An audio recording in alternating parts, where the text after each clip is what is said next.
빌립보서 마지막 시간이 되겠습니다. 제가 전체를 읽어보니까 7분 걸립니다. 10분도 안 걸리는 이 편지의 한 장을 우리는 6개월이 넘게 살펴보았습니다. 26번, 오늘로 27번째 설교입니다. 약 1시간 설교를 하니까 7분 걸리는 편지를 27시간을 이제 읽어보는 거죠. 아니 7분짜리 설교를 뭘 그래 오래 할 게 있다고 그렇게 지루하게 오래 했습니까? 라는 의문이 들 거예요. 왜 그렇게 오래 했죠?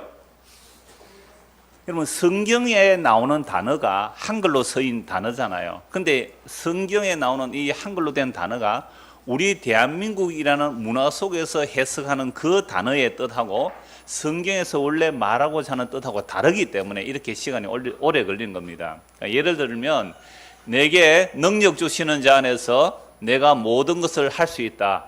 내게 능력 주시는 자 안에서 내가 모든 것을 할 수 있다. 이건 우리는 그동안 어떻게 들어왔습니까? 적극적 사고방식, 긍정적 사고방식, 하면 된다, 안 되면 되게 하라, 하면 된다, 하자, 해보자. 이걸 구호로 외치더라고요. 교회 어떤 해피데이인지 그걸 하는 거 보니까 전도, 하면 된다, 하자, 해보자, 하자, 이렇게 구호를 외치더라고요. 예배 시간 전에 이제 일어서서 이렇게. 저는 그게 굉장히 어색해서 잘 못해요. 하라고 해도 잘 못하는데. 그러니까 단어 하나하나 내게 능력 주시는 자 안에서 내가 모든 것을 할 수 있다. 이것이 그런 적극적 사고방식의 이야기가 아닙니다. 그리고 내가 하나님께 정성을 바치면 전능하신 하나님이 능력이 많으시니까 그분이 나의 소원을 들어줄 거다. 그러니까 내가 지금 사람이 볼 때는 불가능한 일이지만 하나님께 정성을 바치고 헌금을 하고 기도를 하면 능력 많으신 하나님께서 나의 이 문제를 해결해 줄 거야. 내게 능력 주시는 자 안에서 내가 모든 것을 할 수 있다. 전부 이렇게 해석을 하고 있는 거죠. 근데 우리가 이미 본문에서 살펴보았습니다만은 내게 능력 주시는 자 안에서 내가 모든 것을 할 수 있다는 이 말씀은 예수님 때문에 감옥에 갇힐 수도 있고 예수님 때문에 죽을 수도 있고 가난에 처할 수도 있고 부유에 처할 수 있고 가난하다고 비굴하지 않고 부유하다고 교만하지 않는 이치의 비결을 배운 그것을 뭐라고요? 내게 능력 주시는 자 안에서 내가 모든 것을 할 수 있다. 이 말은 나는 자족하기를 배웠습니다. 나는 자족하기를 배웠습니다. 예수 그리스도로 만족합니다. 이게 뭐라고요? 내게 능력 주시는 자 안에서 내가 모든 것을 할 수 있다는 내용이거든요. 자, 그래서 오늘 전체를 다 읽어가면서 보려고 하는데 먼저 오늘 인사 말씀을 보고 전체를 한번 읽도록 하겠습니다. 21절입니다. 그리스도 예수 안에 있는 성도에게 각각 문안하라. 나와 함께 있는 형제들이 너희에게 문안하고 모든 성도들이 너희에게 문안하되 특히 가이사의 집 사람들 중 몇이니라. 주 예수 그리스도의 은혜가 너희 심령에 있을지어다. 지금 계속해서 뭘 하라 그러죠? 문안하라. 우리말로 하면 인사하라, 안부를 물으라 라는 말이죠. 그러니까 우리도 한번 옆 사람하고 문안 한번 할까요? 옆에 사람하고 이렇게 문안 인사 한번 해보세요.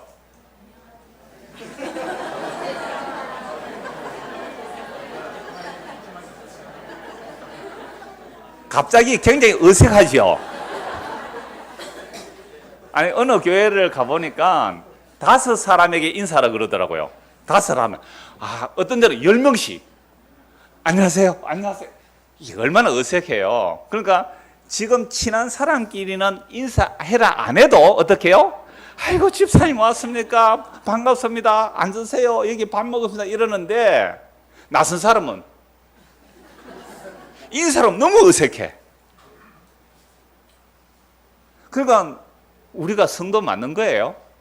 성도라는 것은요 개체가 아닙니다. 예수 그리스도의 몸, 예수를 믿으면 한 몸이에요. 그리스도의 몸. 그러니까 몸에 지체가 많잖아요. 세포수로 하면 한 60조개 된대요. 60조 우리 안에 60조 각 단위가 한 몸을 이루는 것처럼 정말 예수 믿는 사람이 10,000명이라도 한 몸이에요. 100만 명이라도 한 몸이거든요. 그러면 자연스럽게 지체가 되었다면 뭘 해야 돼요? 문안하는 게 맞잖아요. 근데 왜 잘 안 해요? 왜 어색해요? 그래서 제가 종종 구역 예배 좀 참석하십시오. 한 달에 한 번, 그것도 겨울방학, 여름방학 빼면 8번밖에 안 하는데 좀 구역예배라도 참석하면 알잖아요. 그게 성도의 교제거든요. 전도회라도 좀 참석해서 교제를 하시라고요. 물론 저도 얼굴을 모르는 분이 얼굴은 아는데 누군지를 모르는 사람이 많아요. 사실은 누가 누군지. 그런 사람은 지체가 맞습니까? 문안을 해라 말이에요. 문안. 오늘 세 번이나 그래요. 문안하라, 문안하라, 문안하라. 인사를 하란 말인데 안부를 전해란 말이죠. 자, 그러니까 안부를 전하라고 하면서 뭘 얘기하느냐 보십시오. 22절 다시. 그래서 예수 안에 있는 성도에게 각각 문안하라. 나와 함께 있는 형제들이 너에게 문안하고, 지금 바울은 로마 감옥에 갇혀 있습니다. 그러니까 빌립보에 있는 교회에 편지 보내면서 너희가 각각 문안하라 하면서 나와 함께 있는 형제들이 너에게 문안하고 모든 성도들이 너에게 문안하되, 이 로마에 있는 교인들이 빌립보 교인들에게 문안을 한다는 거죠. 또 바울과 감옥에 함께 있는 그들도 문안을 인사합니다. 그러면서 22절 보시면 모든 성들이 너에게 문안하되 특히 가이사의 집 사람들 중 몇이니라. 가이사의 집 사람들 몇 명이 예수를 믿었고 이들도 빌립보 교회에 있는 여러분들에게 문안 인사를 한다라고 말합니다. 여러분들, 가이사 집의 사람들이 예수를 믿었다는 거예요. 이 당시는 누가 로마 제국의 황제예요? 가이사잖아요. 가이사는 신입니다. 가이사가 신이기 때문에 가이사를 주라고 불러요. 근데 가이사 외에 다른 사람을 주라고 부르면 가이사를 반역하는 겁니다. 그러니까 가이사 집에 이 사람이 노예인지 아니면 자유인인지 모르지만 가이사의 집에 일하는 사람들, 로마 황제 집에 일하는 사람들이에요. 그들 사람들 중에 몇 사람이 예수를 믿었어요. 이거 가이사가 알면 어떻게 할까요? 죽입니다. 감히 나 외에 다른 주를 섬긴다고? 이건 정말 반역이에요. 로마 시대에 이런 핍박 아시잖아요. 사자밥을 만들어 봅니다. 검투사들에 의해서 정말 창에 찔려 죽는 일들이 얼마나 많았습니까? 가이사가 주로 다스리는 로마 제국, 그 로마 중심의 한복판 가이사의 집 사람들이 누구를 믿었다고요? 예수를. 어떤 예수입니까? 십자가에 못 박혀 죽은 그 예수, 갈릴리 나사렛, 그 목수 출신의 아들, 그 예수를 주와 그리스도로 믿는 일이 일어난다는 거, 이거 목숨 걸어야 되는 일입니다. 여러분, 오늘 저와 여러분은 예수 믿는 일에 목숨 걸 일이 없잖아요. 근데 이 당시는 정말로 예수를 주로 믿는다는 것은 가이사를 배신하는 일이거든요. 로마 식민 지배 아래에 있는 모든 사람들은 가이사가 주가 됩니다. 근데 예수를 주라고 한다면 이건 가이사를 반역하는 일이거든요. 그러니까 로마 제국이 식민 지배 아래에 있던 저 한 변방의 조그만 땅, 유대 땅, 예루살렘에서 어떤 일이 일어나는지 한번 보십시다. 요한복음 19장 보십시오. 요한복음 19장입니다.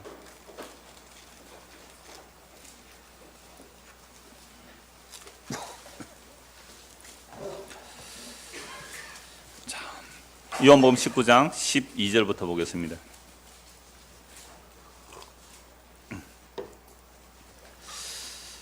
자, 10절부터 보죠. 요한복음 19장 10절. 빌라도가 이르되, 지금 예수님께서 최종 그 빌라도 앞에서 재판을 받고 있는 중입니다.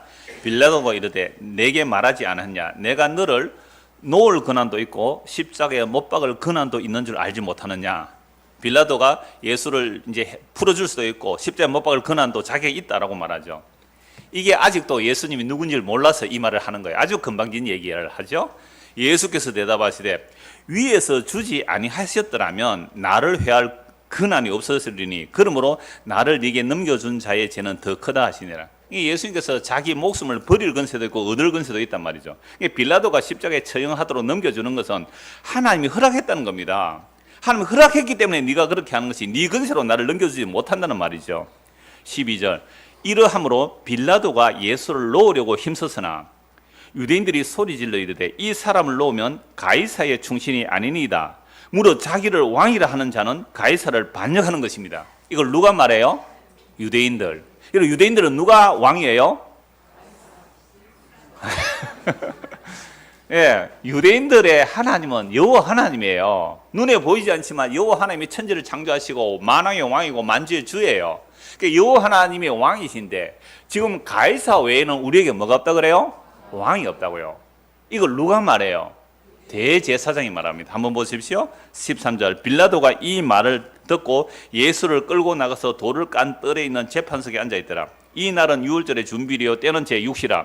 빌라도가 유대인들에게 이르되 보라 너희 왕이로다. 15절 그들이 소리 지르되 없이 하소서 없이 하소서 그를 십자가에 못 박게 하소서. 빌라도가 이르되 내가 너희 왕을 십자가에 못 박으랴? 대제사장들이 대답하되 가이사 외에는 우리에게 왕이 없나이다. 여러분 여호와 하나님을 왕으로 섬기는 자들이 누구예요? 유대인들. 그 중에 최고로 여호와 하나님을 왕으로 잘 섬기게 하는 자들이 누구예요? 대제사장들. 대제사장들이 뭐라고 말합니까? 가이사 외에는 우리에게는 왕이 없습니다. 이게 유대 종교의 끝장이에요. 끝판의 모습이 이거예요. 가이사 외에는 우리에게 왕이 없습니다. 여러분 오늘 저와 여러분이 예수님을 믿는다고 여기 왔죠? 한 사람만 예수를 믿는 것 같아요. 예수님도 여기 왔죠? 그래 왔더니 화장실 문이 잠겨버린대. 이 문이 좀 하나가 고장이 난 게 좀 있어요. 안에서 딱 잠근데 아무리 열어도 안 열린대요. 어떻게 해요? 사람 불러가 밖에서 구해줬어요. 구원은 이런 겁니다. 우리가 갇혀 있어요. 죄와 사망의 근세 아래 갇혀 있다는 것은, 죄와 사망의 근세 아래 갇혀 있다는 건 뭐냐면 내가 왕으로 살아가요. 내가 주로 살아간단 말이죠. 그러니까 내가 왕됨과 내가 주됨에 가이사가 도움이 되면 가이사를 주로 섬깁니다. 나의 왕됨과 나의 주됨에 돈이 도움이 된다면 돈을 나의 주와 왕으로 섬기는 거예요. 그래서 대제사장이 평소에는 여호와 하나님 섬긴다 그러고 제사 드리고 안식일 지키고 그죠? 온갖 율법을 다 지켰는데 실제 그들의 왕은 누구였어요? 가이사가 왕이었어요. 그러니까 오늘 우리가 예수를 믿는다고 여기 나왔지만 왜 나왔어요? 평소에 내가 무엇을 원해서 교회까지 나오느냐 이 말입니다. 정말로 십자가에 못 박혀 죽은 그 예수, 저주받아 죽은 그 예수가 나의 주와 나의 왕이고 나의 그리스도가 되시느냐 말이에요. 그러니까 가이사 외에는 나에게 왕이 없나. 이 말은 내가 왕인데 가이사는 나에게 도움 주는 왕이고 예수는 자기가 뭐 유대인의 왕이다, 자기가 하나님의 아들이라 그러는데 그 예수는 우리에게 뭘 안 주는 거예요? 도움을 안 줘요. 우리 인생에 도움을 안 줘요. 왜 그러냐면 우리는 지금 화장실에 갇혀 있단 말이에요. 오늘 좋은 예가 되었습니다. 화장실에 갇혀 밖에서 문을 안 열어주면 이거 어떻게 해요? 문을 부수고 나올 수도 없고 난리가 난 거잖아요. 그러니까 예수님께서 이 땅에 오신 것은 우리가 죄와 사망의 근세 아래 갇혀 있기 때문에 거기서 너가 왕으로 살든지 황제로 살든지 교황으로 살든지 사장으로 살든지 어떤 세상의 영광과 지혜를 누릴지라도 너는 그것에서 빠져나와야 된다는 거죠. 그런데 우리는 빠져나갈 생각은 안 하고 화장실에 갇혀가지고 그 안에서 평생 잘 살먹고 잘 살기를 원한다면 그게 어떻게 정상적이겠어요? 그러니까 예수를 주로 믿는 것이 예수 믿는 건데 지금 대제사장이 가이사 외에는 우리에게는 왕이 없습니다. 그래서 빌라도가 예수를 십자가에 못 박도록 넘겨주는 겁니다. 이 가이사가 주가 됐다는 말 얼마나 엄청난 내용들인지 사도행전 23장에도 한번 보십시다. 사도행전 23장 요한복음에서 뒤로 조금 넘기면 사도행전 나옵니다. 사도행전 23장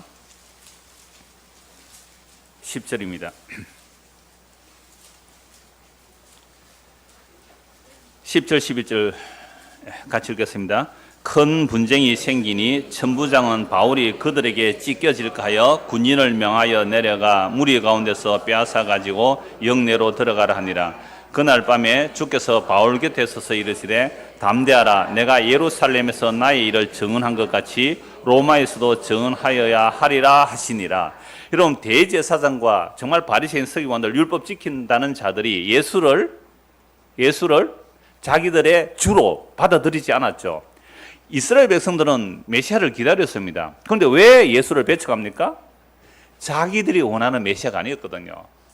정치적 독립을 준다든지 경제적 성장을 준다든지 아니면 종교적 어떤 성취를 주는 그런 메시아를 원했는데 도대체 예수님 오셔서 그런 걸 주신 적이 없거든요. 로마로부터 독립을 말씀하신 것도 아니고 정말 날 믿으면 너희가 세상에 부자 되게 해주겠다 그 말도 안 해주셨고 오히려 우리의 나라를 위해서 일해 주십시오라고 믿었는데 메시아를 그렇게 기다렸는데 예수님은 뭐라고 말씀하세요? 내 나라는 이 세상에 속한 나라가 아니라고 했거든요. 그러니까 예수님께서 와서 내가 주와 그리스도다, 내가 메시아다 아무리 말해도 그들이 원하는 기존의 메시아 관이 있기 때문에 진짜 메시아를 배척하는 것. 아까 대제사장 이야기예요. 우리에게는 가이사 외에는 왕이 없나이다. 오늘 우리는 자본주의 살아가잖아요. 우리에게는 돈 외에는 의미 없습니다. 그거예요. 그러니까 바울도 예수님을 만나기 전에는 율법의 의로는 흠이 없는 사람이었습니다. 율법의 의로는 흠이 없다고. 율법을 완벽하게 지킨 사람이에요. 그러니까 이 바울도 예수 믿는 사람을 다 잡아 죽이는 일이 하나님의 영광인 줄 알았습니다. 그래서 스데반 집사 죽이는데 앞장선 사람이잖아요. 그리고 대제사장 공문을 가지고 다마스커스에 있는 예수 믿는 사람 잡으러 외국까지 간 거죠. 그렇게 가다가 주님을 만난 겁니다. 정말 주님을 만나고 나니까 완전히 뒤집어진 거예요. 완전히 바뀌어지는 겁니다. 가치관이 바뀌어지고요. 성경을 보는 시각이 완전히 달라집니다. 내가 율법을 지켜서 율법의 의로 흠이 없다 하고는 그 자기 의가 예수를 핍박하고 예수 믿는 사람 잡아 죽인 죄가 된 것을 아는 거죠. 그럼 오늘 우리가 예수 믿는 건 마찬가지예요. 우리가 예수를 믿는다는 것은 바울이 주님을 만나서 뒤집어진 것처럼 우리도 가치의 전복이 일어나야 돼요. 그게 회개라는 거거든요. 여러분, 내가 타락하고 나는 전부 내가 왕이고 내가 주가 돼요. 내가 왕이고 내가 주로 살아가는데, 그래서 세상 만사는 다 내 뜻대로 이루어져야 된다고 생각하고 살아가요. 그러니까 에어컨 틀어놓으면요, 어떤 사람은 춥다 그래요. 여기는 어떤 사람은 또 덥다 그래요. 그래서 눈치를 자꾸 에어컨 쪽으로 줍니다. 이렇게. 제가 부목사 때 에어컨 앞에 있어서 조절을 했거든요. 아, 신경 쓰이돼요. 어떤 사람은 끄라 그러고, 어떤 사람은 끄라 그러고, 어떤 사람은 올리라 그러고. 어떻게 하라고요? 그러니까 다음에는 에어컨 바람 많이 나오는 데는 더위 많이 타는 사람 앉으시고, 또 에어컨만 덜 추운 사람은 좀 저 구석에 가면 좀 더울 거예요. 그러니까 이게 뭐예요? 전부 자기 중심이에요. 어느 누구도 예외 없습니다. 저도 마찬가지예요. 저도 마찬가지예요. 어느 누구도 예외 없이 우리는 다 자기가 주고 자기가 왕으로 되어 있어요. 이게 이 세상 신이 우리의 눈과 귀를 가려놓아서 그래요. 타락한 아담의 후손들은 다 이런 모양으로 살아갑니다. 이런 자들이 예수를 믿는다는 것은 주여, 내가 지금까지 내가 왕으로 내가 주인으로 살아온 이것이 죄입니다. 예수님 나의 주인입니다. 이게 예수 믿는 거거든요. 근데 우리는 나의 왕됨과 나의 주인됨을 더 확장시켜주고 더 영속화시켜주고 영원하도록 만들어달라고 주를 부른다면 그 주는 우상입니다. 그 주는 십자가 지신 예수님이 아니에요. 그러니까 바울도 예수님을 만나기 전에는 정말로 자기가 율법의 의로 흠이 없다고 해서 예수 믿는 사람 잡아 죽이는 게 하나님의 영광인 줄 알았는데 정말 주님을 만나고 나니까 완전히 뒤집어졌죠. 그래서 바울은 복음을 전합니다. 1차, 2차, 3차, 우리 지난주 살펴본 대로 어마어마한 핍박과 고난과 죽음 가운데서 복음을 전해요. 그러면서 3차 복음을 전하고 또 이방인 지역에서 예루살렘 교회가 가난하다, 어려움을 당한다 하니까 연부를 가지고 예루살렘에 왔습니다. 예루살렘에 와서 바울이 이제 복음을 전하죠. 그 복음을 전할 때 듣는 사람들이 바리새파가 있고 사두개파 사람들이 있습니다.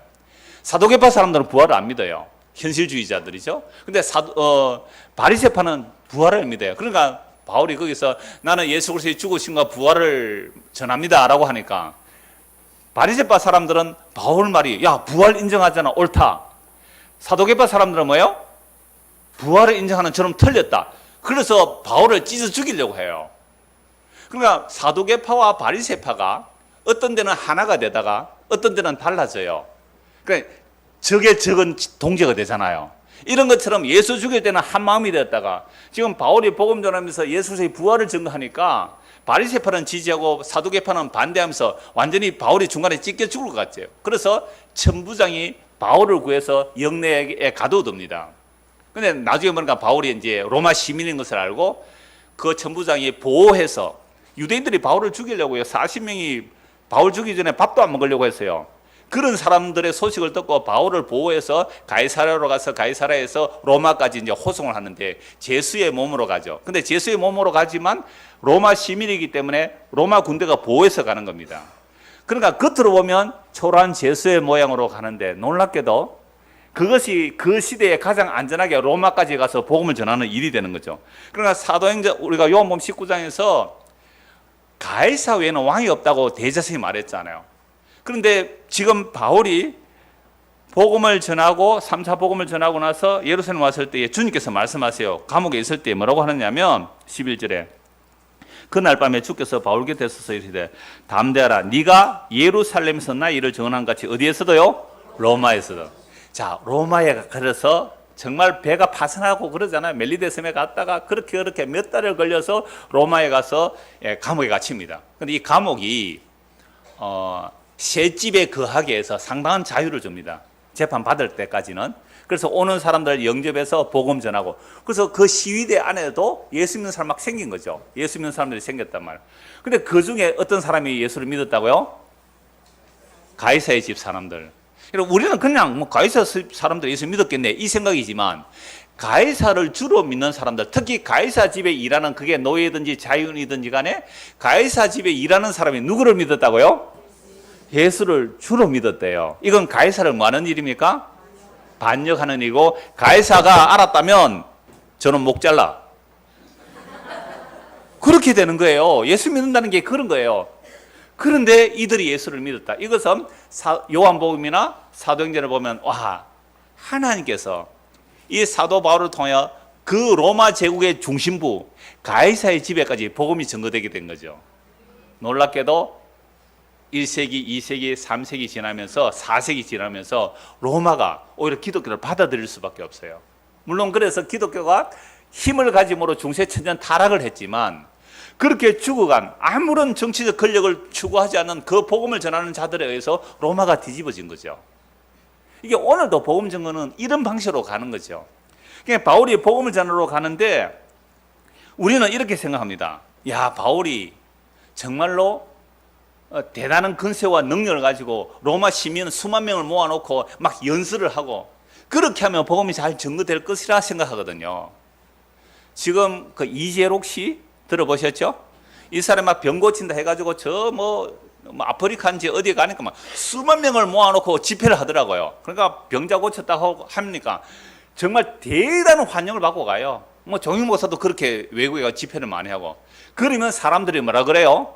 와, 능력의 종이다 이러잖아요. 근데 진짜 예수님의 사도 바울은 어떻게 가세요? 죄수로 끌려가요. 감옥에 갇혀 있어요. 복음이 잘 전거될까요? 안 될까요? 우리 생각에 복음이 잘 전거 안 될 것 같죠? 그러니까 예수 믿는 내가 잘 되어야 복음이 잘 전거될까요? 예수 믿는 내가 고난을 받아야 예수가 잘 전거될까요? 예수 믿는 내가 잘 돼야죠. 승승장구하고 병도 안 들고 하는 것마다 일이 잘 되고 세상 사람들이 부러워할 만큼 되어야, 야, 너 어떻게 갑자기 그렇게 잘 됐니? 야, 내가 늘 푸른 교회 가서 잘 됐다. 이러면 사람들이 막 몰려올 거예요. 그런데 늘 푸른 교회 왔더니 잘 되기는커녕 병만 들었고 뭐 재산은 오히려 줄어들고 장사는 안 되고 죽을 지경이다 지금. 이러면 전도가 되겠어요, 안 되겠어요? 그러니까 또 목사도 막 별 볼일 없더라. 교인들도 뭐 형편없더라. 인사도 잘 안 하더라. 문안도 잘 안 하더라. 이런 말들 들으면 전도 잘 될까요, 안 될까요? 전도 잘 안 되니까 끊임없이 교회를 칭찬하고 목사를 칭찬하고, 우리 교인들은 이렇게 훌륭한 사람들이 많이 옵니다. 이렇게 의사 선생님도 많고 또 뭐 교수님도 많다고 이렇게 자랑하죠. 진짜 오늘 의사 선생님도 오셨고 교수 선생님도 오셨어요. 대학 뭐 원장 선생님도 오셨고 뭐 병원 원장 선생님도 오셔서 계세요. 물론 우리 저 멀리서 오셨습니다만은 이런 거를 막 자랑하잖아요. 그러면 뭐가 잘 된다? 전도가 잘 된다는 이 생각 자체가 이 세상 신에 의해서 눈과 귀가 막혀져 있어서 세상 영광을 바라보고 전도 잘 된다는 이야기를 하는 겁니다. 근데요, 바울은 죄수로 감옥에 갇혔는데 뭐라고 하는지 빌립보서 1장을 한번 보십시오. 빌립보서 1장 12절.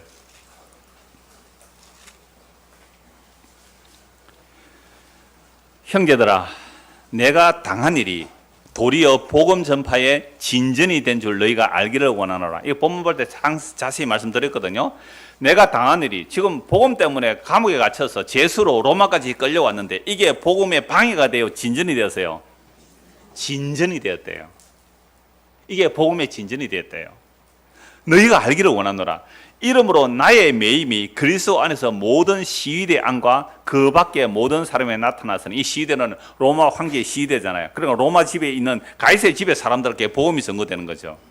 이건 정말 놀라운 일이죠. 이러므로 나의 매임이 그리스도 안에서 모든 시위대 안과 그 밖에 모든 사람에게 나타났으니 형제 중 다수가 나의 매임으로 말미암아 주 안에서 신뢰함으로 겁 없이 하나님의 말씀을 더욱 담대히 전하게 되느니라. 감옥에 갇혔다고 복음이 방해되는 게 결코 아니라는 사실이죠. 자, 그래서 무난하라는 말이 복음이 어떻게 증거된지를 전하면서 특히 가이사의 집 사람들이 빌립보 교회 여러분들에게 편지합니다. 문안을 인사합니다. 이 인사를 받으십시오라고 하는 거죠. 자, 이제 빌립보 1장 1절부터 쭉 다 읽어가면서 보겠습니다. 오늘 마무리하니까 전체 편지니까 같이 한번 쭉 읽는 게 굉장히 중요합니다. 1장 1절. 그리스도 예수의 종 바울과 디모데는 그리스도 예수 안에서 빌립보에 사는 모든 성도와 또한 감독들과 집사들에게 편지하노니. 2절은요, 문안 인사하는 거니까 우리도 옆에 사람에게 이렇게 인사 한번 해주세요. 아까 인사 한번 했지요? 오늘은 문안하라가 주제니까, 설교 제목이니까 옆에 사람에게 뭐 의식해도 할 수 없습니다. 이건 성경대로 읽어주는 거니까 옆에 사람에게 이렇게 인사합시다. 2절로 시작. 하나님 우리의 아버지와 주 예수 그리스도로부터 은혜와 평강이 너에게 있을지어다. 이름 아는 분은 이름 넣어가 한번 해주세요. 이름 모르면 할 수 없고 이름 한번 넣어서. 제가 구역 예방 이렇게 잘 하는데요. 이게 지금 성경에서 문안하라 그러잖아요. 자, 2절 가지고 옆에 사람 한 사람 있어요. 이름을 넣어서 한번 해주세요. 시작. 하나님 우리 아버지와 주 예수 그리스도로부터 은혜와 평강이 은주에게 있을지어다. 이렇게 이름을 넣으면 되잖아요. 왜 안 해요? 의식해서. 그러니까 우리가 좀 더 그리스도 안에 한 몸 지체됨으로 인사하는 거죠. 자, 이렇게 인사를 하고 나서 보세요. 은혜와 평강이거든요. 하나님 우리 아버지와 주 예수 그리스도로부터 뭐가 주어진다고요? 은혜와 평강. 그러니까 은혜를 알면 결론적으로 뭐가 주어져요? 평강, 샬롬이 우리에게 주어지는 거죠. 그걸 이제 본격적으로 이제 편지를 써나가기 시작합니다. 3절. 내가 너희를 생각할 때마다 나의 하나님께 감사하며 간구할 때마다 너희 무리를 위하여 기쁨으로 항상 간구하면 너희가 첫날부터 이제까지 복음을 위한 일에 참여하고 있기 때문이라. 너희 안에서 착한 일을 시작하시니가 그래서 예수의 날까지 이루실 줄을 우리는 확신하노라. 내가 너희 무리를 위하여 이와 같이 생각하는 것이 마땅하니 이는 너희가 내 마음에 있으며 나의 매인과 복음을 변명함과 확정함에 너희가 다 나와 함께 은혜에 참여한 자가 됨이라. 내가 예수 그리스도의 심장으로 너희 무리를 얼마나 사모하는지 하나님이 내 증인이시니라. 내가 기도하노라. 너희 사랑을 지식과 모든 총명으로 점점 더 풍성하게 하사 너희로 지극히 선한 것을 분별하며 또 진실하여 허물 없이 그리스도의 날까지 이르고 예수 그리스도로 말미암아 의의 열매가 가득하여 하나님의 영광과 찬송이 되기를 원하노라. 바울 사도가 인사말을 하고 나서 빌립보 교회 성도들이 편지하면서 생각하니까 너무 고마운 거예요. 빌립보 교회는요, 마게도니아 지역에 바울이 가서 복음 전할 때 첫 교회가 생긴 곳이거든요. 그 루디아가 바울을 영접하고 그래서 복음이 전거된 곳이기 때문에. 근데 빌립보 교회는 또 특별히 바울하고 더 친밀해요. 그러니까 여러 교회들 있을 때에 바울이 편지할 때 막 고린도 교회 책망 되게 많이 하거든요. 물론 사랑한다는 말도 책망도 많은데 이 빌립보 교회는 생각할 때마다 고맙고 감사해요. 복음을 잘 받아들였을 뿐만 아니라 복음의 처음부터 지금까지 계속해서 바울이 복음 전하는데 연보를 보내고 사람을 보내고 함께 참여한 것이죠. 그러니까 너무 고맙다는 거죠. 근데 이런 일을 빌립보 교인들 자기가 착해서 한 일이 결코 아니라는 것입니다. 6절 보시면 너희 안에서 착한 일을 시작하시니가. 누가 시작하셨어요? 하나님께서 시작하셨죠. 하나님께서 마음을 열어서 성령으로 마음을 열어 복음을 듣게 하시고 예수 믿게 하시고 또 복음 사역에 함께 참여하는 거죠. 처음부터 지금까지 바울과 끝까지 함께 복음에 참여하는 그 일을 시작하신 하나님께서 어떻게 해요? 그리스도 예수의 날까지 이루실 줄을 우리는 확신하노라. 그래서 예수의 날이 무슨 날이죠? 예수를 재림하시는 그날까지 이루실 줄을 확신하노라. 너무 놀라운 거예요. 오늘 저와 여러분이 어떻게 예수님을 믿게 되는지 모르지만, 어떻게 십자가의 복음을 믿게 되는지 모르지만 이 일을 누가 시작하셨어요? 하나님께서 시작하셨어요. 물론 환경은 달라요. 어떤 사람 고난 가운데, 어떤 사람 질병 가운데, 어떤 사람 이 모양 저 모양으로 여러분들이 복음을 들었다 할지라도 그것은 하나님께서 우리 안에 정말로 착한 일, 그 선한 하나님 보시기에 좋은 일, 그 구원의 일을 시작하신 하나님께서 우리 주 예수 그리스도 다시 오시는 그날까지, 우리의 생명 다하는 그날까지 반드시 이루실 것을 확신한다고 말합니다.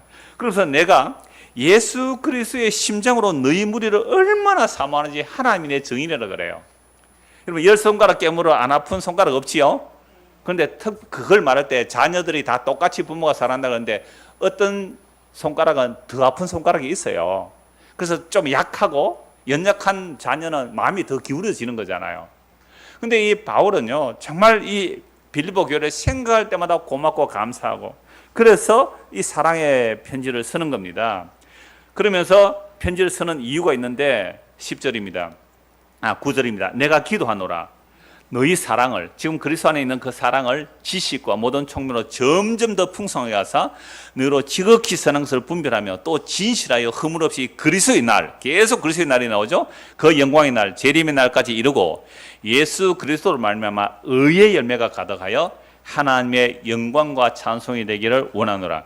하나님의 영광과 찬송이 되는 것은요, 예수 그리스도로 말미암아 주어지는 의의 열매가 가득할 때 이게 하나님의 영광과 찬송이 됩니다. 우리는 이렇게 말하죠. 내가 먹을 거 안 먹고 입을 거 안 입고 쥐어 짜서 하나님께 드려오면 그의 영광, 아니에요. 하나님께서 우리의 것을 안 받으시잖아요. 하나님께서 그리스도 안에서 주어진 것, 그리스도를 통하여 주시는 것, 그것이 우리에게 가득하게 될 때에 이게 하나님께 뭐가 돼요? 영광과 찬송이 돼요. 그러니까 여러분들이 오늘 뭐 연부를 한다고 가져오실 수도 있잖아요. 뭐 이런저런 모양하고 연부를 할 때에 이게 내 것을 주께 드립니다. 전혀 안 받으세요. 그건 네 거라고 가져왔니? 나 너 거 안 받아. 우리 지난주에 다 살펴봤거든요. 그러면 연보는 뭐예요? 주여, 주께서 나에게 주셨기 때문에 감사함으로 형제 사랑으로 내어놓습니다. 이걸 주께서 기뻐하시는 거거든요. 그런데 우리는 다 내가 주인이다 보니까 내 것을 가지고 낸대요. 이미 예수 믿는 거 아닙니다. 내가 예수를 믿는다는 것은 내가 그리스도께 죽었다는 거거든요. 이게 예수 믿는 거잖아요. 그래서 이러한 그리스도로 말미암아, 예수 그리스도로 말미암아 의의 열매들이 여러분에 가득하게 되면 그게 하나님의 영광과 찬송이 됩니다. 지난주도 말씀드렸잖아요. 하나님께서 뭐가 부족해서 우리의 것을 받으시겠어요? 오히려 친히 주시는 분이신데 그 사랑을, 그 그리스도를 예수님의 십자가로 살과 피를 나눠 주셔서 그 생명을 우리에게 주심으로 하나님이 자기를 다 주신 거예요. 그 은혜에 감사하여 서로 사랑하는 것, 이걸 하나님께서 기뻐하시는 뭐라고 그랬어요? 향기로운 제물이라고 그랬잖아요. 12절입니다. 형제들아, 내가 당한 일이 도리어 복음 전파의 진전이 된 줄 너희가 알기를 원하노라. 이러므로 나의 매임이 그리스도 안에서 모든 시대안과 그 밖의 모든 사람에게 나타났으니 형제 중 다수가 나의 매임으로 말미암아 주 안에서 신뢰함으로 겁없이 하나님의 말씀을 더욱 담대히 전하게 되었느니라. 어떤 이들은 투기와 분쟁으로, 어떤 이들은 착한 뜻으로 그리스도를 전파하나니 이들은 내가 복음을 변증하기 위하여 세우심을 받은 줄 알고 사랑으로 하나 그들은 나의 매임에 괴로움을 더하게 할 줄로 생각하여 순수하지 못하게 다툼으로 그리스도를 전파하느니라. 그러면 무엇이냐? 그 치료로 하나 참으로 하나 무슨 방도로 하든지 전파되는 것은 그리스도니 이로써 나는 기뻐하고 또한 기뻐하리라. 바울이 감옥에 갇히니까 바울이 감옥에 갇히니까 우리가 좀 더 열심히 복음을 전해야 되겠다, 그렇게 열심을 내는 사람이 있어요. 좋은 뜻이죠. 근데 바울이 감옥에 갇히나 바울을 좀 시기하는 사람들은 바울이 뭔가 잘 못해서 저 감옥에 갇혔을 거야, 그러니까 우리가 더 옳은 일꾼이 하고 또 그리스도를 전해요. 근데 바울은 다른 복음이 아닌 진짜 십자가의 복음이 증거된다면 나를 좀 시기해서 그렇게 할지라도 전파되는 것은 그리스도이기 때문에 나는 뭐 한다고요? 기뻐하고 또한 기뻐하노라. 이게 자기 부인된 삶이에요. 이게 자기 부인된 삶이에요. 우리 가운데 특정 사람의 끝만 쫓아가는 경우가 있거든요. 그럼 그 사람 교주가 돼요. 그러니까 나는 이것만이 옳다, 아니에요. 바울이 말하는 거 보십시오. 그리스도가 증거된다면 나는 기쁘다. 이게 자기가 부인된 거거든요. 자기가 부인된 거. 제가 주일 오후에 여러분들이 미리 성경을 읽으시고 또 묵상한 것을 나눠주셨으면 앞에서 나와서 말씀 전하십시오라고 했는데 잘 안 해요. 얼마든지 할 수 있는 거거든요. 그랬을 때 그 은혜가 더 클 수도 있어요. 그럼 제가 그 말씀을 듣고 제가 은혜 받을 수 있잖아요. 근데 아닙니다. 그럴 때에 감히 어디 집사가 나가가지고 이렇게 되면 목사가 뭐가 돼버린 거죠? 바울의 자기 부인이 안 된 거죠. 바울이 그 얘기를 하는 거죠. 이렇게 증거되나 저렇게 증거되나 이게 자기 부인의 모습이거든요. 그리스도가 증거되니 나는 뭐 한다고요? 기뻐하고 기뻐한다. 그런데 보십시오. 복음을 전한다는 사람들 안에서도 내 방식대로 복음 안 전하면 제명을 시키더라고요. 내 방식대로 복음 안 전하면 잘라버려요. 분명히 어제까지는 같은 방향이라 그래놓고 오늘 뭐 좀 안 좋다고 니는 복음도 모르는 사람이라고 함부로 정죄 판단하는 일이 너무 많아요. 근데 바울을 보십시오. 뭐라고 한다고요? 나는 기뻐하노라. 나는 기뻐하노라. 예수 그리스도 증거대로 기뻐하노라. 19절. 이것이 너희의 간구와 예수 그리스도의 성령의 도우심으로. 여러분 제가 쭉 읽어 나가는 이유는 전체로 마무리하기 때문에 그렇습니다. 앞에 상세하게 26번에 걸쳐서 말씀드렸기 때문에 전체를 읽어가면서 핵심 구절만 한 번 더 보려고 하는 겁니다. 19절. 이것이 너희의 간구와 예수 그리스도의 성령의 도우심으로 나를 구원에 이르게 할 줄 아는 거로 나의 간절한 기대와 소망을 따라 아무 일이든지 부끄러워하지 아니하고 지금도 정오같이 온전히 담대하여 살든지 죽든지 내 몸에서 그리스도가 존귀하게 되게 하려 하나니 이는 내게 사는 것이 그리스도니 죽는 것도 유익함이라. 뭐라고 말씀합니까? 내가 내 안에 사는 분이 누구예요? 그리스도니 죽는 것도 유익하대요. 그러니까 살든지 죽든지 내 몸에서 그리스도가 존귀하게 되기를 원한다. 네 편 내 편이 아니잖아요. 그리스도가 증거되면 나는 기뻐하겠다는 거죠. 이게 내가 그리스도와 함께 죽고 그리스도가 내 안에 살아계신 자의 모습이라는 거죠. 살든지 죽든지 내 몸에서 그리스도가 존귀하면 되는 거죠. 그리스도가. 내가 높아질 이유는 없잖아요. 그리스도가 존귀하면 되는 거죠. 왜 그렇다고요? 이는 내게 사는 것이 그리스도니 죽는 것도 유익함이라. 신앙상담단에 어떤 분이 질문을 했어요. 공개 질문을 했는데 그리스도인의 사명이 뭡니까? 라고 물었어요. 그리스도인의 사명이 뭐냐고. 제가 그리스도의 사명은 죽는 것입니다 라고 대답을 했습니다.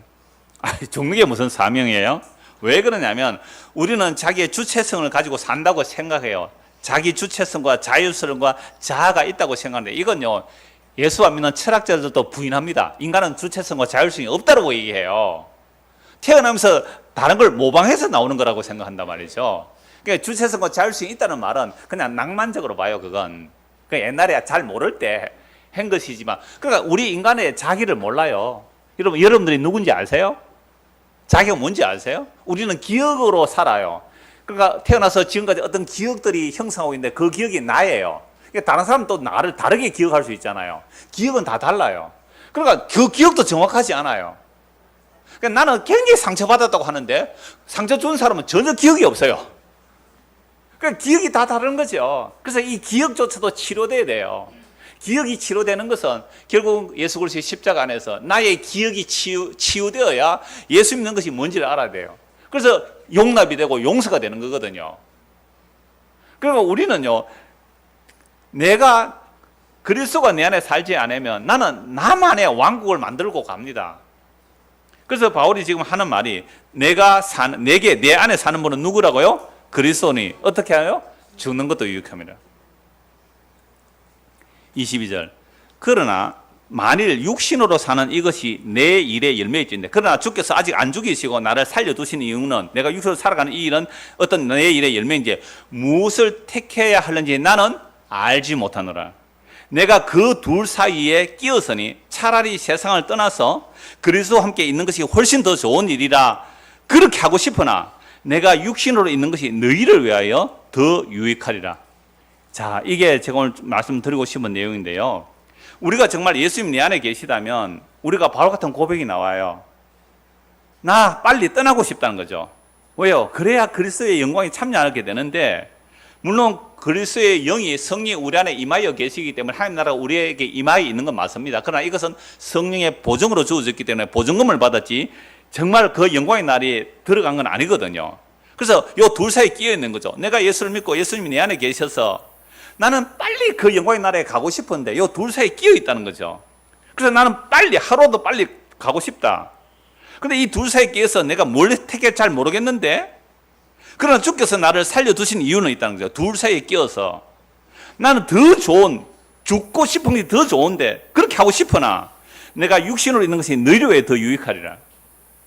제가 종종 몇 번 말씀드렸잖아요. 제가 이 말씀을 하니까 우리 주일학교 학생이 말하기를 목사님 그럼 왜 아직 살아있어요? 빨리 안 죽고. 지호라는 애가 그랬어요. 그래서 내가 네 때문에 못 죽고 있다. 네가 예수 믿어야 되니까 그래서 내가 못 죽고 있다 그 얘기를 했어요. 여러분 우리도 둘 사이에 끼어 있잖아요. 우리 인생은 사실은 선택이라고도 하잖아요. 이것을 할까 말까. 내가 결혼을 할까 말까. 이혼을 할까 말까. 목사를 할까 말까. 이 둘 사이에 끼어 있지요. 오늘 아침에 교회를 이 더운데 갈까 말까. 이 둘 사이에 끼어 있을 때에 어떻게 선택해야 되겠어요? 나이는 들고 이 결혼을 해야 될까 말아야 될까? 직장을 그만둘까 말아야 될까? 살아야 되나 죽어야 되나? 이 둘 사이에 끼어 있을 때에 나는 내가 원한다는 것은 나는 빨리 죽는 게 더 좋습니다. 그런데 내가 주께서 나를 살려주신 이유는 뭐예요? 여러분들의 유익을 위한 것입니다. 여러분 항상 두 개의 갈등이 일어날 거예요. 우리는 늘 그래요. 항상 갈등이 일어납니다. 둘 사이에 끼어 있어요. 물론 바울처럼 삶과 죽음 사이에 죽는 게 더 좋지만 살려주시는 이유는 여러분의 유익을 위한다고 말하는데 우리도 여러 가지 선택의 기준들이 있을 거예요. 그럴 때에 무슨 유익을 구하면 돼요? 두 개 끼어 있어요. 둘 사이에. 어떻게 구하라고요? 다른 사람의 유익을 구하십시오. 그게 선택의 기준입니다. 나의 유익이 아닙니다. 우리가 예수를 믿는다는 것은 자기를 부인하고 자기 십자가를 지는 거거든요. 나의 유익을 구하는 거예요. 우리의 모든 결정이 다 그렇습니다. 우리의 일상적인 선택의 기준은 항상 나의 유익입니다. 나의 만족입니다. 꼭 기억하십시오. 둘 사이에 끼어 있을 때에 누구의 유익을 구하라고요? 다른 사람의 유익을 구하십시오. 그것이 예수 믿는 사람입니다. 주께서 그렇게 하셨고 우리에게 그리스도의 영이 그렇게 인도해요. 그래서 성령 끊임없이 우리에게 다른 사람의 유익을 구하게 하시는데 우리 안에 또 다른 소욕, 내 육체의 소욕에 그 성령의 소욕을 자꾸만 불을 끌려고 해요. 그래서 말씀을 듣는 이유가 뭐예요? 주여, 지금까지 나의 선택은 나의 유익과 나의 만족을 위해서 살아왔습니다. 그러나 이제 정말로 그리스도가 내 안에 살아계신다면 나의 유익이 아닌 다른 사람의 유익을 구하겠습니다. 내 아내의 유익을 구하겠습니다. 내 남편의 유익을 구하겠습니다. 내 자식의 유익을 구하겠습니다. 그것도 크게 보면 또 자기의 확대이지만 정말로 둘 사이에 끼어서 나는 다른 사람의 유익을 구하겠습니다. 이게 그리스도가 내 안에 사는 자들의 삶의 고백이었고 우리는 이 삶으로 끌려가게 돼 있어요. 그래서 반드시 우리의 인생을 마감하는 그 자리에서는 내가 나의 유익을 위해서 살은 것이 아니라 다른 사람의 유익을 위해서 살은 것들이 나오게 되는 것. 이게 성도가 가는 길이에요.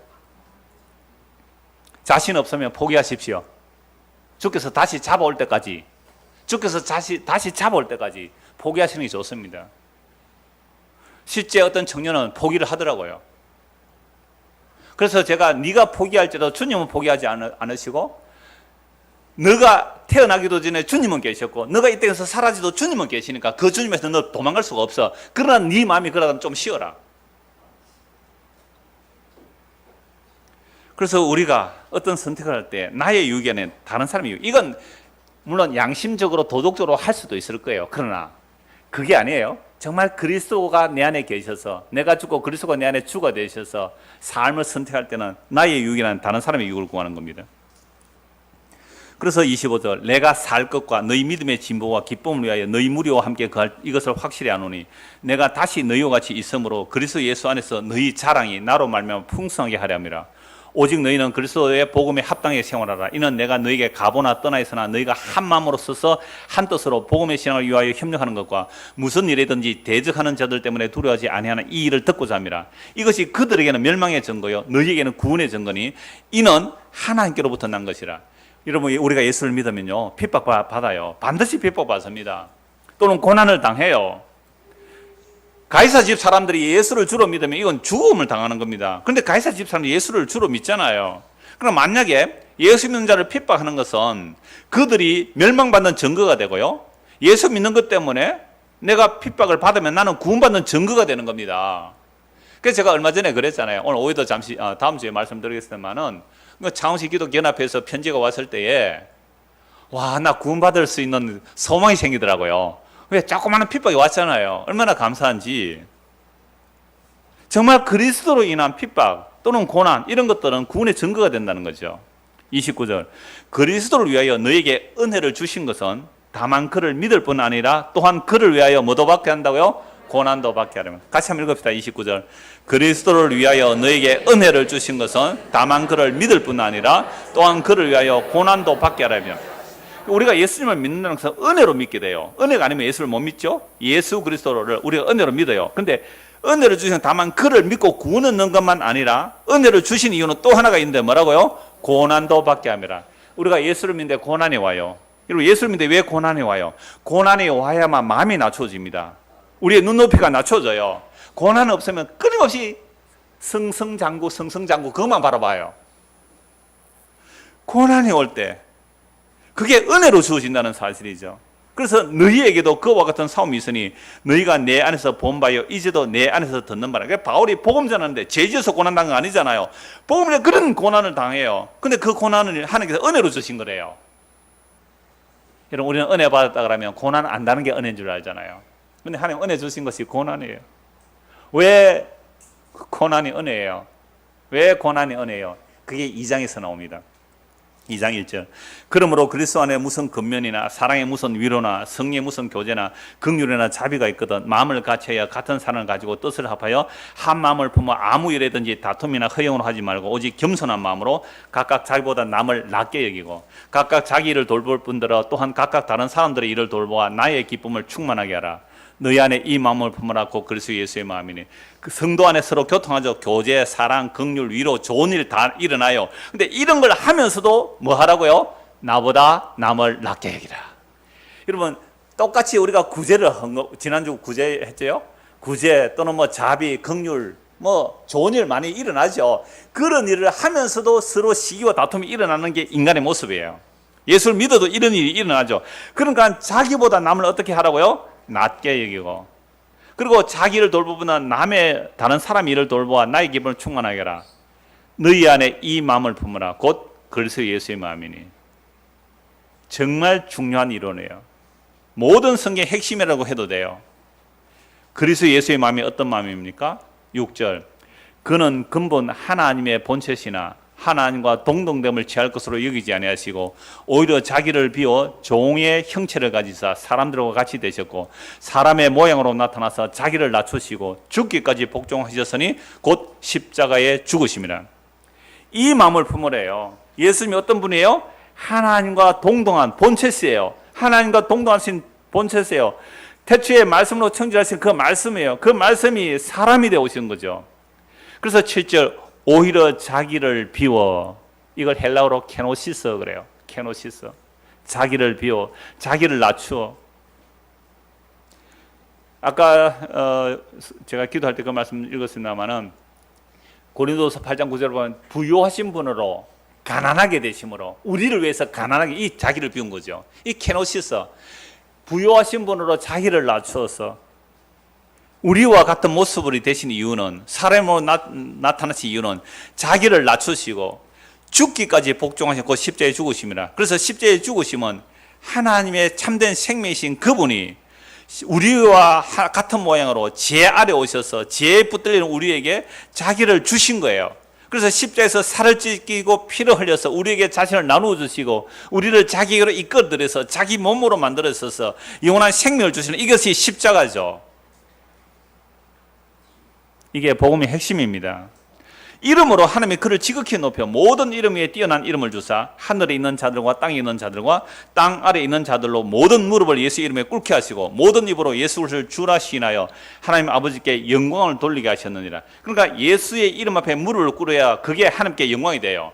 근데 우리가 이 역사 속에서 예수님의 영광은 나타나지 않습니다. 그래서 영광의 날, 재림하는 그날의 영광의 모습으로 나타나지만 지금은 예수님은 여전히 십자가에 못 박혀 죽은 그 예수가 증거돼야 돼요. 부활하시고 성천하시고 사람들 믿지도 않고 보지도 아예 들으려고도 하지 않죠. 그러니까 미련하고 우리는 십자가에 못 박혀 예수를 전하는 거죠. 그러면 그 예수의 십자가 앞에 지금 여기서 그 이름 앞에 무릎을 꿇고 주여 내 죄가 당신을 죽인 죄가 맞습니다 하고 예수의 이름을 주로 부르는 것, 그리스도로 부르는 것, 이게 구원을 받는 거잖아요. 자, 그런데 만약에 지금 이 역사에서 예수를 믿지 않으면 어떻게 될까요? 10절 보십시오. 하늘에 있는 자들은 이렇게 봅니다. 이미 그리스도에서 죽은 자들, 하늘에 속한 자가 돼요. 땅에 있는 자들과 땅 아래 있는 자들, 땅 아래 있는 자들 이미 그리스도 밖에서 죽은 자들 이렇게 보도 됩니다. 그리고 땅에 있는 자는 지금 살아있는 우리들이죠. 그러니까 이 중에 두 종류가 있어요. 하나는 예수의 이름에 무릎을 꿇을 거냐, 아니면 자기 이름의 영혼에서 살 것이냐. 이 두 가지예요. 십자가 진 예수의 이름 앞에 무릎을 꿇을 것이냐, 자기 이름의 영혼에서 살 것이냐. 이 두 가지뿐이에요. 인생의 삶은 딱 두 가지예요. 근데 우리는 태어나면서부터 우리는 누구 이름 위해서 삽니까? 내 이름, 내 형광, 자기 위해서 살잖아요. 이게 죄예요. 이러니까 진짜 주를 못 박아 죽였잖아요.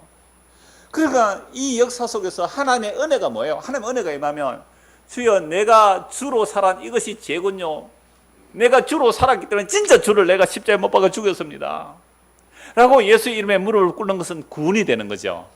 그런데 예수, 내하고 무슨 상관인데, 예수가 내 인생에 뭔 도움을 줬는데 하고 예수를 배척하잖아요.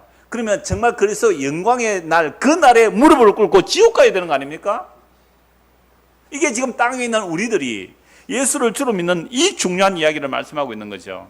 그런데 누가 십자가 지신 예수님 앞에 나의 주여, 나의 그리스도고 무릎을 꿇을 수 있을까요? 1장 29절을 다시 보십시오. 그리스도를 위하여 너에게 은혜를 주신 것은 다만 그를 믿을 뿐 아니라 또한 그를 위하여 뭐요? 고난도 받게 하려니라. 우리가 왜 낮춰졌습니까? 왜 고난을 당합니까? 마음이 낮춰져서 십자가 지신 그 예수님 바라보라고요. 그분 믿으라고요. 그게 우리의 구원이 때문에 그러합니다. 2장 12절입니다. 그러므로 나의 사랑하는 자들아, 너희가 나 있을 때뿐 아니라 더욱 지금 나 없을 때에도 항상 복종하여 두렵고 떨림으로 너희 구원을 이루라. 너희 안에서 행한 이 구원을 이루라니까 이것도 뭐 어떻게 다르게 여러 말을 하지만 바울이 지금 떠나고 없을지라도 이 복음 안에 서라 이 말입니다. 왜요? 너희 안에서 행하시는 이는 하나님이시니 자기의 기쁘신 뜻을 위하여 너희에게 소원을 두고 행하게 하시나니 모든 일을 원망과 시비가 없이 하라.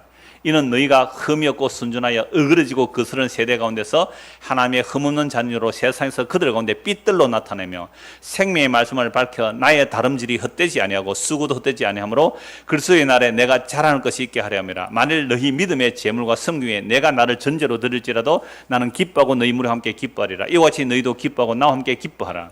계속 감옥에서 기뻐하라 그러죠. 여러분들의 믿음 위에 내가 제물로 부어질지라도 나는 기뻐하겠다라고 말씀합니다. 이것이 그리스도의 생명이 우리 안에 들어있는 자의 모습이죠. 그래서 하나님께서 우리 안에 소원을 두고 일하고 계시는 겁니다. 19절 내가 디모데를 속히 너희에게 보내기를 주 안에서 바라면 너희의 사정을 알므로 안리를 받으라 하미니 이는 뜻을 같이하여 너희 사정을 진실히 생각할 자가 이밖에 내게 없음이라.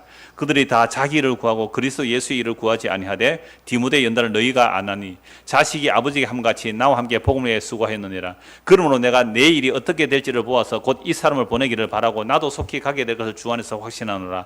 그러나 에바브로 디도를 너희에게 보내는 것이 필요한 줄을 생각하노니 그는 나의 형제요 함께 수고하고 함께 군사된 자요 너희 사저로 내 설 것을 돕는 자라. 그가 너희 무리를 간절히 삼하고 자기가 병든 것을 너희가 들은 줄을 알고 심히 근심한지라. 그가 병들어 죽게 되었으나 하나님이 그를 긍휼히 여기셨고 그뿐 아니라 또 나를 긍휼히 여기사 내 근심 위에 근심을 면하게 하셨느니라. 그러면 내가 더욱 급히 그를 보낸 것은 너희로 그를 다시 보고 기뻐하게 하여 내 근심도 덜려 함이니라. 이러므로 너희가 주 안에서 모든 기쁨으로 그를 영접하고 또 이와 같은 자들을 존귀히 여기라. 그가 그리스도의 일을 위하여 죽게 이르러도 자기 목숨을 돌보지 아니한 것을 나를 섬기는 너희의 일에 부족함을 채우려 함이라. 빌립보 교회가 에바브로를 보냈어요. 연보를 들고 바울에게 보냈을 때 이 에바브로 병이 드니까 빌립보 교회가 걱정을 하죠. 그래서 빌립보를 빨리 보낸다면서 이 편지를 보내는 겁니다. 3장 1절 끝으로 나의 형제들아 주 안에서 기뻐하라. 너희에게 같은 말을 쓰는 것이 내게 수고로움이었고 너희에게는 안전하니라. 계들을 삼가고 행하는 자들을 삼가고 몸을 상해하는 일을 삼가라. 바울이 복음 전하면 꼭 율법주의자들이 들어와요. 그러니까 할례를 받아야 된다. 그래야 구원받는다. 이런 자들을 조심해라. 그들을 계들이라고 해요. 그러면서 하나님의 성령으로 봉사하며 그리스도 예수로 자랑하고 육체를 신뢰하지 않는 우리가 곧 할례파라. 그러나 나도 육체를 신뢰할 만하며 만일 누구든지 다른 이가 육체를 신뢰할 것이 있는 줄로 생각하면 나는 더욱 그러하리니 나는 8일 만에 할례를 받고 이스라엘 족속이요 베냐민 지파요 히브리인 중에 히브리인이요 율법으로는 바리새인이요 열심으로는 교회를 박해하고 율법의 의로는 흠이 없는 자라.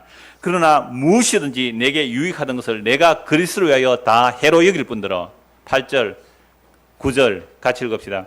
또한 모든 것을 해로 여기면 내 주 그리스도 예수를 아는 지식이 가장 고성하기 때문이라. 내가 그를 위하여 모든 것을 잃어버리고 배설물로 여기면 그리스도를 얻고 그 안에서 발견되려 함이니 내가 가진 의는 율법에서 난 것이 아니요 오직 그리스도를 믿음으로 말미암는 것이니 곧 믿음으로 하나님께로부터 난 의라. 여러분, 바울이요, 육체를 자랑하는 사람도 있으니까 나는 너희들보다 육체를 더 자랑할 것이 많다.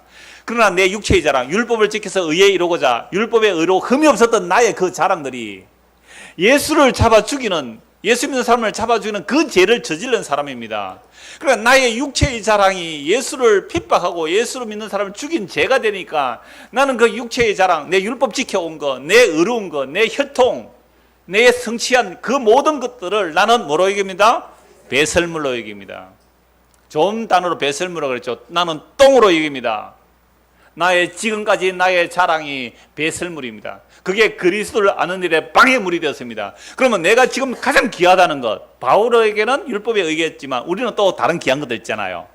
요것만은 안 됩니다. 그것들, 그게 주님을 만나는 일에 방해가 된다면 주님께서 제거하심으로 막 아파하겠죠. 그런데 그게 고난을 통하여 진짜 그리스도, 영원한 보배이신 예수님을 알게 하시고 믿게 하시는 것. 그래서 이게 예수 믿는 겁니다. 이거 누가 좋아하겠어요? 정말 하나님의 은혜가 임하지 않으면 이거 좋아할 사람 아무도 없는 거죠. 그래서 은혜입니다. 은혜에서 은혜로 가는 겁니다. 10절입니다. 10절. 자, 이미 그리스도가 내 안에 임하였기 때문에 나는 모든 것을 내가 좋아했던 걸 배설물로 여기고요. 내가 그리스도와 그 부활의 권능과 그 고난의 참념을 알고자 하여 그의 죽으심을 본받아 어떻게 있으든지 죽은 자 가운데서 부활에 이르려 하노니 내가 이미 얻었다 함도 아니요 온전히 이루었다 함도 아니요 오직 내가 그리스도 예수께 잡힌 바 된 그것을 잡으려고 달려가노라. 주께서 바울을 붙들었잖아요. 안 붙들었으면 지옥으로 가야 되잖아요. 잡아서 돌이켜줬으니까 나를 잡으신 그분이 얼마나 엄청난 은혜인지 그 놀라운 영광의 세계로 달려가고 있다는 겁니다. 평생을 달려가도 정말 억만분의 1도 그 사랑 못 아는 거죠. 그렇게 달려가는 겁니다. 형제들아, 나는 아직 내가 잡은 줄로 여기지 않고 오직 한 일, 즉 뒤에 있는 것을 잊어버리고 앞에 있는 것을 잡으려고 푯대를 향한 예수 그리스도 예수 안에서 하나님이 위에서 부르신 부름의 상을 위하여 달려가노라. 이 상은 영원한 영광의 생명의 상입니다. 그러므로 누구든지 우리 온전히 이룬 자들은 이렇게 생각할지니 만일 어떤 일에 너희가 달리 생각하면 하나님이 이것도 너희에게 나타내시리라. 오직 우리가 어디까지 이르렀든지 그대로 행할 것이라. 형제들아, 너희는 함께 나를 본받아라. 그리고 너희가 우리를 본받은 것처럼 그와 같이 행하는 자를 눈여겨보라. 눈여겨보십시오. 주변의 형제들이라도 말씀 전하는 자 눈여겨보십시오. 내가 여러 번 너희에게 말하였거니와 이제도 눈물을 흘리며 말하노니 여러 사람들이 그리스도의 십자가의 원수로 행하느니라. 그들의 마침은 멸망이요 그들의 신은 배요 그 영광 그들의 부끄러움에 있고 땅의 일을 생각하는지라. 뭐 예수를 믿는다, 하나님 믿는다, 하나님 영광이라고 하지만 그들의 신이 배, 욕망이라는 거죠. 그들의 욕망으로 하나님을 섬긴다면 그들의 영광이라는 것은 부끄러운 것이고 땅의 일을 생각하는 겁니다. 이들이 뭐라고요? 십자가의 원수입니다. 그러나 우리의 시민권은 하늘에 있는 자라. 거기로부터 구원하는 자 곧 주 예수 그리스도를 기다리노니. 정말 우리 예수님의 영이 우리 안에 임하였다면 하늘로부터 올 그 그리스도, 그 주 예수 그리스도, 거기로부터 구원하는 자 곧 주 예수 그리스도를 기다리노니.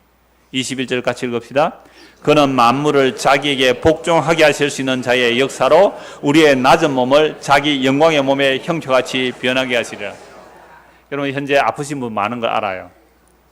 근데 우리의 이 낮은 몸이에요. 그래서 로마서 8장 23절에도 부활의 처음 익은 열매, 성리의 처음 익은 열매를 받은 우리도 속으로 탄식하며 뭘 기다린다고요? 몸의 구속. 이 몸의 구속 그리스도의 재림의 날에 그 영광의 몸으로 변하게 될 거예요. 이 소망으로 살아가는 겁니다, 성도는. 그러므로 나의 사랑으로 삼는 형제들, 나의 기쁨이요 밀용 안에 사는 자들아, 이와 같이 주 안에서라. 내가 유오디아를 권하고 순두개를 권하노니 주 안에서 같은 마음을 품으라.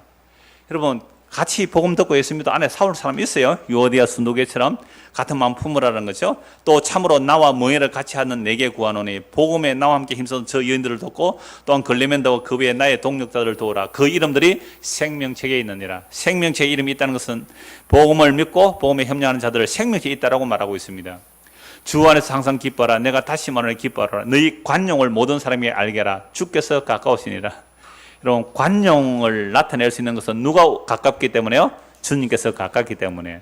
여러분들 중학생들, 중학생 졸업하면 책 어떻게 해요? 중학교 공부한 책들 남에게 막 주지요. 관용을 베푸는 거죠. 필요 없으니까 우리 주님 오신다는 거죠. 그래서 관용을 베푸는 거죠. 그래서 아무것도 염려하지 말고 다만 모든 일에 기도와 간구로 너희 구할 것을 감사함을 하는 게 아니라 그리하면 모든 지각에 뛰어난 하나님의 평강이 그리스도 예수 안에서 너희 마음과 생각을 지키시리라. 8절 9절 같이 읽읍시다. 끝으로 형제들아 무엇이든지 참되며 무엇이든지 경건하며 무엇이든지 옳으며 무엇이든지 정결하며 무엇이든지 사랑받을 만하며 무엇이든지 칭찬받을 만하며 무슨 덕이든지 무슨 기림이 있든지 이것들을 생각하라. 너희는 내게 배우고 받고 듣고 본 바를 행하라. 그리하면 평강의 하나님이 너희와 함께 계시리라. 6개월 동안 설교한 것을 한 번에 다 하고 있습니다. 10절 내가 주 안에서 크게 기뻐하면 너희가 나를 생각하던 것이 이제 다시 사기남이니 너희가 또한 이를 위해 생각은 하였으나 기회가 없었느니라. 내가 궁핍함으로 말하는 것이 아니니라. 어떠한 형편에 있든지 나는 자족하기를 배우노라. 12절 13절 같이 읽읍시다. 나는 비천에 처할 줄도 알고 풍부에 처할 줄도 알아. 모든 일 곧 배부름과 배고픔과 풍부와 궁핍에도 처할 줄 아는 일체의 비결을 배우노라. 내게 능력 주시는 자 안에서 내가 모든 것을 할 수 있느니라. 우리 성도란 예수를 믿는 사람이라는 것은 이 역사 속에서 살아가면서 뭘 배우는 삶이라 그래요? 자족을 배우는 삶입니다. 자족을. 나는 아무것도 없을지라도 예수 그리스도 만유의 주가 되시는 그분이 내 안에 계시다면 나는 모든 것이 있는 사람입니다. 그리고 예수 그리스도가 내 안에 없다면 세상 모든 것을 내가 다 가졌다 할지라도 나는 아무것도 없는 사람이란 말이죠. 그래서 빌립보 교회 사람들에게 바울이 이 복음을 전하는 겁니다. 그러나 너희가 내 괴로움에 함께 참여하였으니 잘하였도다. 빌립보 사람들아 너희도 알거니와 복음의 시초에 내가 마게도니아를 떠날 때 주고받는 내 일에 참여한 교회가 너희 외에 아무도 없었느니라.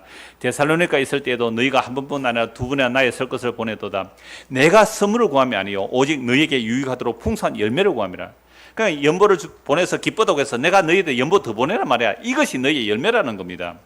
내게는 모든 것이 있고 또 풍부한지라. 에바브로디도 편에 너희가 준 것을 받으면 내가 풍족하니 이는 받으실 만한 향기로운 제물이요 하나님을 기쁘시게 한 것이라. 나의 하나님이 그리스도 예수 안에서 영광 가운데 그 풍성한 대로 너희 모든 설 것을 채우시리라. 하나님 우리 아버지께 세세무궁하도록 영광을 돌릴지어다. 아멘. 이게 지난주에 본 말씀입니다. 오늘 마지막 인사합니다. 그리스도 예수 안에 있는 성도에게 각각 문안하라. 나와 함께 있는 형제들이 너희에게 문안하라. 로마에 있는 자들이 어디요?